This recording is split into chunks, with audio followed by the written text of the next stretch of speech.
Furniture పరిశ్రమ అందంగా కనిపిస్తుంది. మనకు కనిపించేది మంచాలు, సోఫాలు. వాటి వెనుక ఎన్నో కష్టాలు ఉంటాయి. అవి అందరికీ కనిపించవు. టీక్ వుడ్ ధరలు పెరుగుతున్నాయి. ప్లైవుడ్ కూడా ఖరీదు అయింది. హార్డ్వేర్ రేట్లు రోజూ పెరుగుతున్నాయి. కానీ షోరూంలో అదే ధరకి అమ్మాలి. మన లాభం రోజురోజుకి తగ్గిపోతోంది. ఈ మెషిన్లు ప్రమాదకరమైనవి.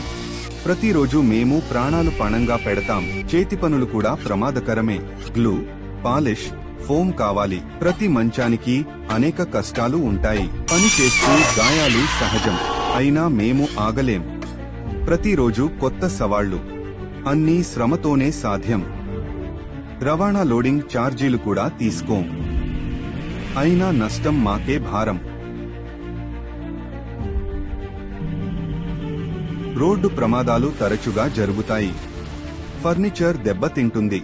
కొన్నిసార్లు sales tax and brake inspector వాళ్లు లోడ్ ఆపిన షాప్ ఓనర్ మీద అండర్ వాల్యూ మరియు హైట్ లోడ్ లాంటి పెనాల్టీ వేస్తారు. గత సంవత్సరం వరదలు ముంచెత్తాయి. మెషిన్లు, మెటీరియల్స్ అన్నీ నాశనం. ఇంటి వరకు నీరు చేరింది. ₹1 సహాయం రాలేదు. మళ్లీ మొదటి నుండి మొదలు పెట్టాం. మా జీవితం మళ్లీ మొదలు పెట్టింది. ఒక ప్రమాదం యజమానికే భారం. మేము ఆగలేం. జీవితం కొనసాగాలి. కుటుంబం కోసం మేము కష్టపడతాం. రెంట్లు పెరుగుతున్నాయి. కరెంటు బిల్లులు భారమయ్యాయి. అడ్వాన్స్లు ఇవ్వాలి. కరోనా సమయంలో కూడా రెంట్ చెల్లించాం.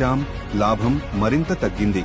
ధరలు పెంచక తప్పదు. నవంబర్ 20 నుంచి ధరలు పెంచక తప్పదు. ఒక పడకకు కనీసం ₹2,000 పెరుగుతాయి. బెడ్స్, సోఫాలు, టేబుల్స్ కూడా. ఇది మన బతుకుదెరువు కోసం. మేము కష్టపడతాం.